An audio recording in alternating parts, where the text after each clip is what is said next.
It started with a signal no one was supposed to hear. In the vast deserts of Nevada, buried deep beneath layers of concrete, steel, and classified designations, there was a listening station that didn't officially exist. Its antennas reached across the void of space, designed to capture whispers between satellites, stray pulses from foreign transmitters, fragments of communication that never made it into the open. But on a night in late September, as the desert lay still under a pale moon, the receivers picked up something different. Not noise, not static, a pattern. It repeated with mathematical precision, a frequency modulation that no natural source could produce. Analysts rushed to confirm it, checking for equipment malfunctions, but the pattern held. It pulsed in intervals too deliberate to ignore. And then, abruptly, the signal stopped. The room fell into a tense silence.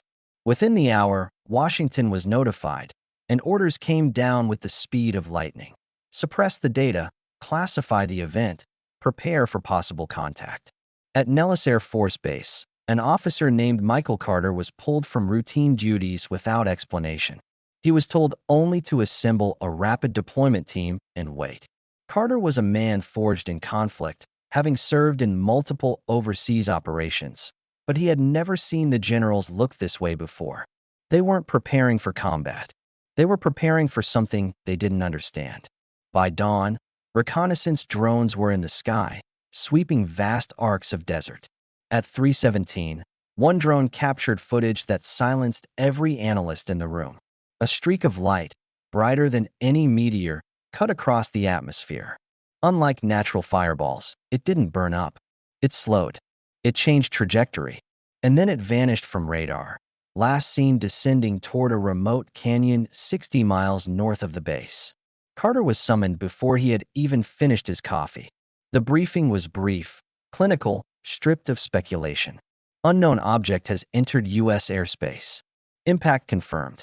You will lead containment. No external communications. No assumptions. Observe, secure, await further orders. Within 30 minutes, Carter was in a convoy headed north, the desert stretching endlessly around them. The soldiers were restless, some whispering about drones, others about experimental aircraft. But Carter kept silent. He had seen the footage.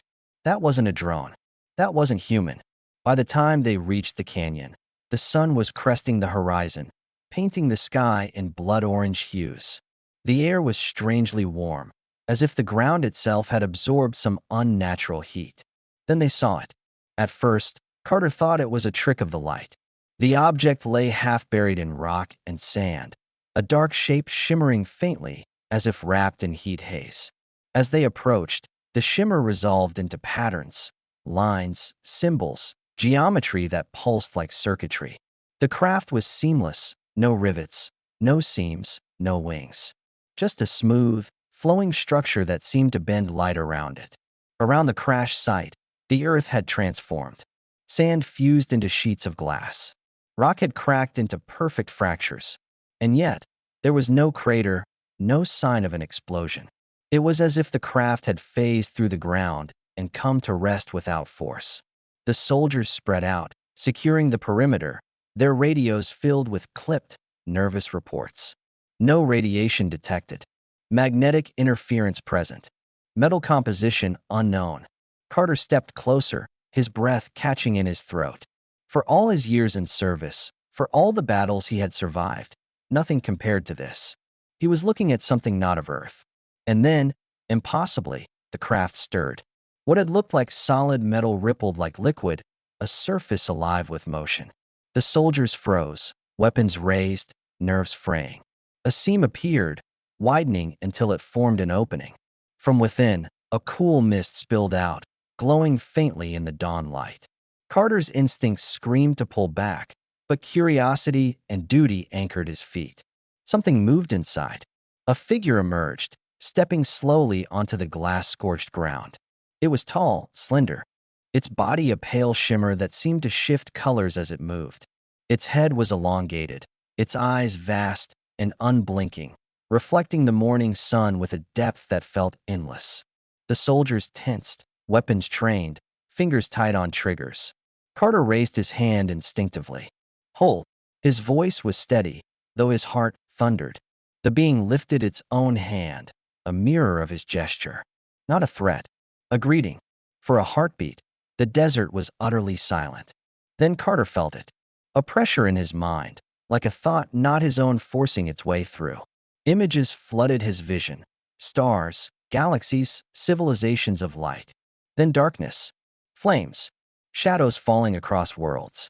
Carter staggered, clutching his head, gasping for air. The images vanished as suddenly as they came, leaving him reeling. The alien swayed, its body trembling as though drained by the effort. It took a step forward, faltered, and collapsed. Chaos erupted. Soldiers shouted. Scientists rushed forward from trailing vehicles. Officers barked orders. The craft's opening sealed itself silently, the mist dissipating in the warming air.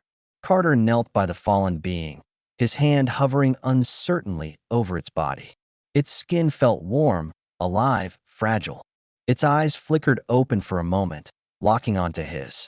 A final image pressed into his mind. Vast ships moving through the void, descending upon a blue world.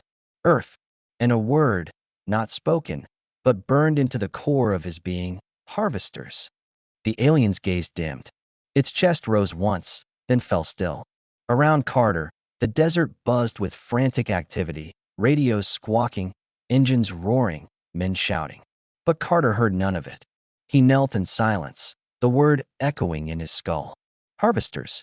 He didn't know what they were, or why the being had chosen him, but he knew this much. Humanity was not alone. And whatever the harvesters were, they were coming. The crash site was sealed within the hour.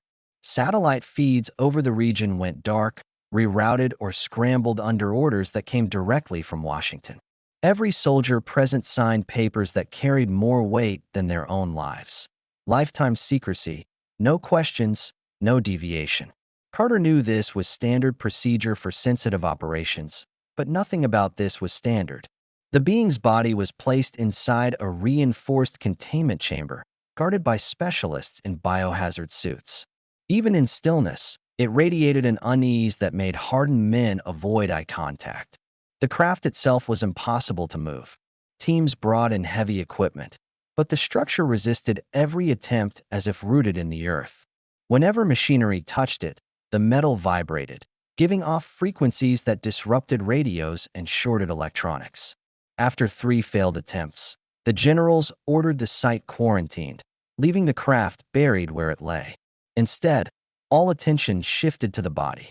Carter was escorted back to Nellis, then flown in an unmarked plane to a facility he had only heard rumors about, a place whispered of in mess halls and dismissed as conspiracy outside. It lay beneath a mountain, carved into stone, humming with power from reactors buried deeper still. Officially, it didn't exist. Unofficially, it was where the government stored everything it couldn't explain. Upon arrival, Carter was separated from his team. He was escorted through long, sterile corridors, his boots echoing against metal floors. Every door was sealed by codes and guards. Eventually, he was brought into a room more intimidating than any battlefield interrogation he had faced. 3 men in suits, faces unreadable, waited behind a polished steel table. They asked about the encounter in the canyon, about the visions, about the moment the alien looked into his eyes.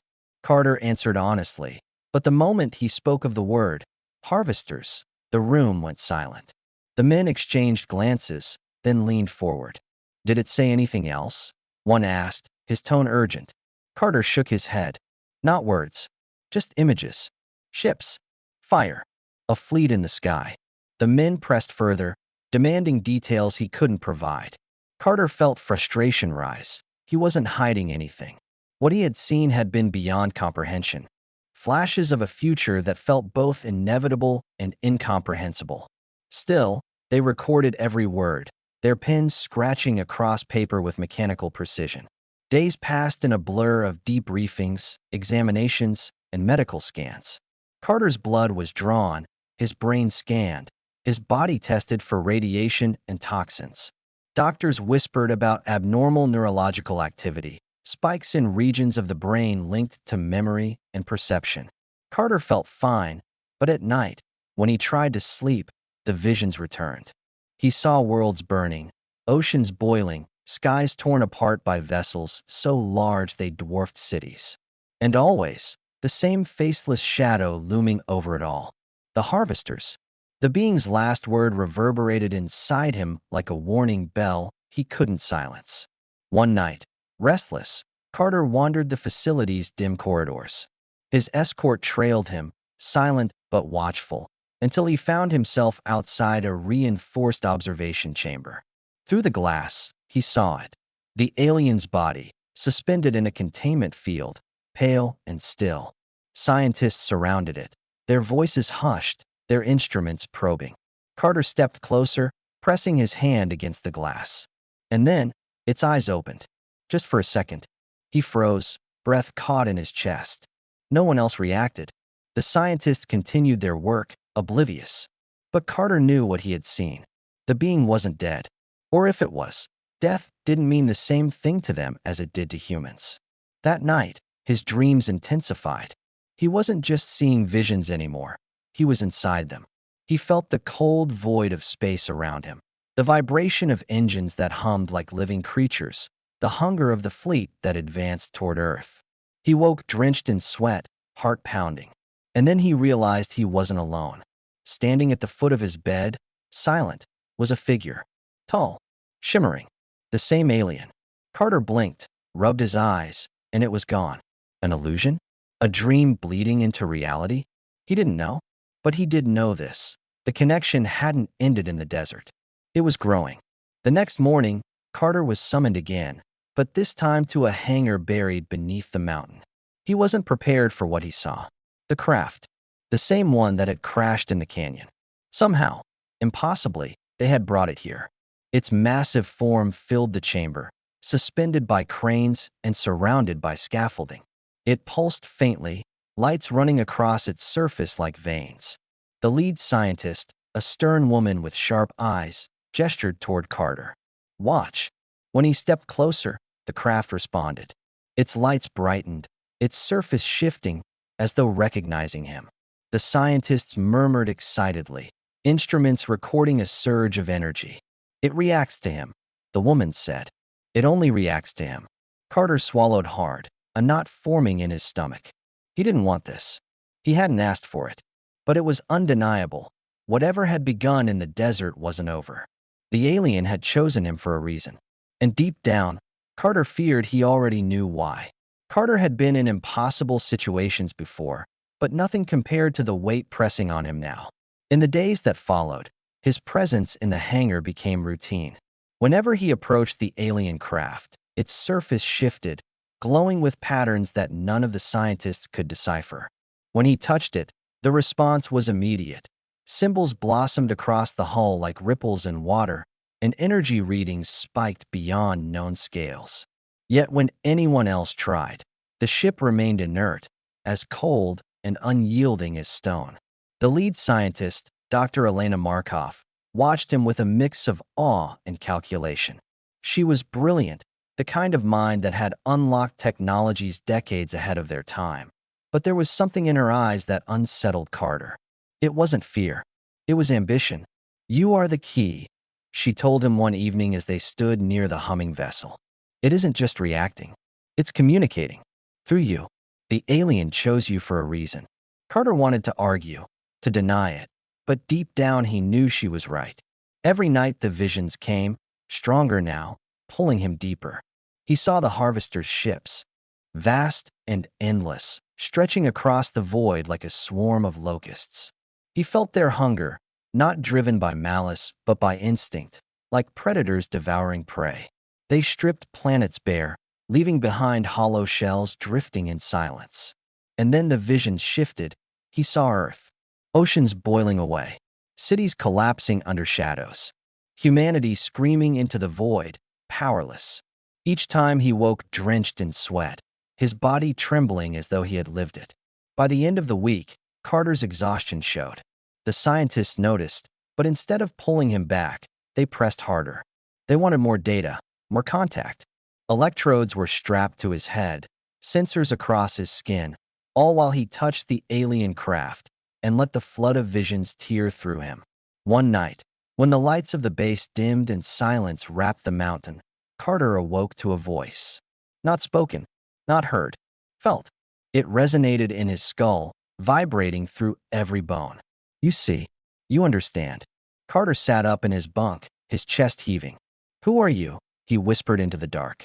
The answer came in images again. A star system far beyond human reach, a civilization of light and harmony, then fire consuming it, ships descending, the harvesters tearing it apart, and the alien, the same being from the desert, standing amidst the ruin. We tried to resist. We failed. They come for you now. Carter's throat tightened. Why me? The response was slower, heavy, almost mournful. Because you are not ready. But you can be. The ship remembers. Through you, it may fight again. The next day, Carter told Dr. Markov what he had experienced. Her reaction wasn't disbelief, it was hunger. She demanded every detail, her questions sharp, relentless. When Carter hesitated, she pressed harder. If the ship chose you, then you have a responsibility, she said, her voice firm, her eyes blazing. This isn't about you. It's about survival. But Carter couldn't shake the unease. The visions weren't just warnings, they were burdens. He felt the weight of an entire civilization's failure pressing onto his shoulders, and he knew he wasn't ready for it. Weeks passed. Outside the facility, the world remained oblivious. Inside, Carter's life became a cycle of experiments, visions, and restless nights. Then one morning, everything changed.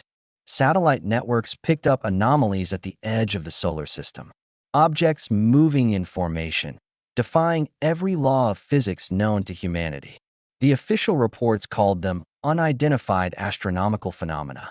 But in the deepest levels of the mountain, Carter saw the truth written on the faces of the analysts. The harvesters had arrived. Alarms blared across the facility. Generals stormed into briefing rooms, their voices tense, their orders clipped. Plans were drawn, contingencies activated, alliances contacted. But beneath the noise, a deeper silence settled over Carter. He had already seen this. The visions had not been possibilities. They had been inevitabilities. That night, as chaos rippled through the base, Carter returned to the hangar. The alien craft glowed brighter than ever, its surface alive with flowing light, humming with anticipation. When he approached, the ship opened. A seam parted, revealing an interior that pulsed like the inside of a living being. Carter stood frozen, breath shallow, heart pounding. The voice filled him again, clearer than ever. Not ready, but chosen. Step forward. He knew, deep down, that this was the threshold. Once he crossed it, there would be no turning back. He placed a hand on the hull, and the symbols flared, bathing the chamber in light. Behind him, Dr. Markov watched, her expression unreadable, her pen frozen above her clipboard. The ship was no longer waiting. It was calling, and Carter understood that whatever the harvesters were, whatever their purpose, humanity's first line of defense had already begun, not with an army, not with weapons, but with him. The ship swallowed him in silence. As Carter stepped inside, the walls rippled like liquid metal, sealing shut behind him. The air was cool and charged, alive with energy that prickled across his skin. Symbols glowed along the surfaces, shifting and rearranging themselves as if testing him, probing his mind. He reached out instinctively, and the ship responded, lights surging brighter, flowing through channels that pulsed like veins.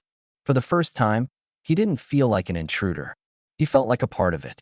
Dr. Markov's voice crackled faintly through an intercom, urgent, trembling. Carter, what do you see? What's happening? But her voice was distant, like an echo. The ship's voice was louder. Bond complete. Interface active. Suddenly Carter was no longer standing in a chamber of steel and light. He was floating in an endless void. Stars wheeled around him. Galaxies spun like whirlpools of fire. And then, shadows. The harvesters. Hundreds of ships, black as obsidian, gliding silently through space. Their outlines flickered, almost organic, like titanic insects crafted from living metal. They moved with purpose, with hunger. Carter felt their collective consciousness brush against him. a hive mind vast and alien, ancient and patient. It noticed him. He recoiled, gasping, but the ship steadied him. You are shielded. For now. The vision shifted. Earth appeared below him, fragile and glowing, a blue gem suspended in the dark. He saw the swarm descending, tearing through satellites, blotting out the skies. And he saw himself, inside this very ship, rising to meet them. I can't do this, he whispered, though no one was there to hear. I'm just a soldier. I don't know how. The ship's voice was steady, calm, but carried the weight of a dying civilization. We did not choose you for what you are. We chose you for what you could become. His eyes snapped open. He was back inside the vessel, but now its systems were alive, humming with power.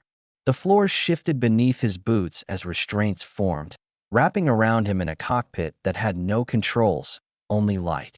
The ship connected to him directly, every nerve firing like a live wire. His vision blurred, then expanded outward, past steel walls, past the mountain, past the atmosphere itself. He was looking down at Earth from orbit. My God, Dr. Markov whispered over the comms. He's flying it. The harvesters were close now. Dozens of their vessels crossed the orbit of Mars, moving faster than anything human technology could track. Carter felt their hunger gnawing at the edges of his mind. They knew he was there. They knew he was resisting. The ship pulsed. You cannot win. Not alone. But you can show them. Prove to them it is real. Carter understood. The crash in the desert had never been an accident. It had been a last message, a final spark sent across the stars to warn another world before it was too late. He wasn't a weapon. He was the signal flare. But if he was going to light that fire, he had to survive long enough to be seen. The ship broke free from the mountain, tearing through rock and steel as alarms wailed across the base. Floodlights flared, soldiers scattered, and Dr. Markov stared upward, her eyes wide as Carter and the vessel ascended into the night sky. The stars spread before him, and then were blotted out by the swarm. The harvesters opened fire. Beams of impossible energy streaked toward him, brighter than lightning. Carter braced, but the ship responded faster than thought. Shields flared, weapons unfurled, arcs of light snapping outward like a storm. He moved with it, or perhaps it moved with him, the line between man and machine blurring until he couldn't tell where his thoughts ended and the ship began. The first blast ripped through a harvester vessel, splitting it apart in a silent explosion of fire. Carter felt a surge of hope, but it was short-lived. For every ship he struck down, 10 more closed in. The swarm surrounded him, relentless, endless. His body convulsed under the strain, blood dripping from his nose, but still he fought. He had to show them. He had to make Earth see. With a roar that wasn't just his own but the ship's, Carter dove straight into the heart of the swarm. Beams of energy lanced outward, carving holes through black hulls. The sky above Earth erupted in light, visible to every telescope, every radar station, every eye turned upward. For the first time, humanity saw the truth. Satellites burned. Cities across the globe reported strange lights in the heavens. Governments scrambled to make sense of what no longer could be hidden. In Washington, generals stared in silence as the feed lit up with impossible images. In Moscow, in Beijing, in London, leaders demanded answers. And everywhere, people looked up and whispered the same word: aliens. Carter's body was failing, but the ship held him together, pushing him farther, deeper into the swarm. He unleashed everything it had, blinding arcs of energy, waves of fire that shattered vessel after vessel. But the swarm pressed closer, endless, unstoppable. The ship's voice filled his mind one final time. Not victory. Warning. Show them. Light the fire. Carter pushed the vessel into a dive, straight toward the largest harvester ship at the swarm's center. Alarms screamed. The hull cracked. Energy built to a breaking point. He saw Earth below, vast and beautiful, and knew he would never see it again. But he also knew it would see him. His last thought was not fear, but resolve. If this was the price of awakening humanity, he would pay it. The ship detonated. The explosion lit the heavens brighter than dawn, a cascade of light that turned night into day across half the world. Windows shattered. Power grids faltered. Satellites went blind. And for a heartbeat, every human being who looked up saw it. The impossible firestorm in the sky. The swarm reeled, dozens of vessels torn apart, but it was not destroyed. It pulled back, wounded but still vast, still coming. In the silence that followed, the world trembled. Michael Carter was gone, but his message remained. Humanity was no longer blind. The harvesters were real. They were coming. And now, for the first time in history, the nations of Earth had no choice but to unite or be consumed. The countdown to war had begun.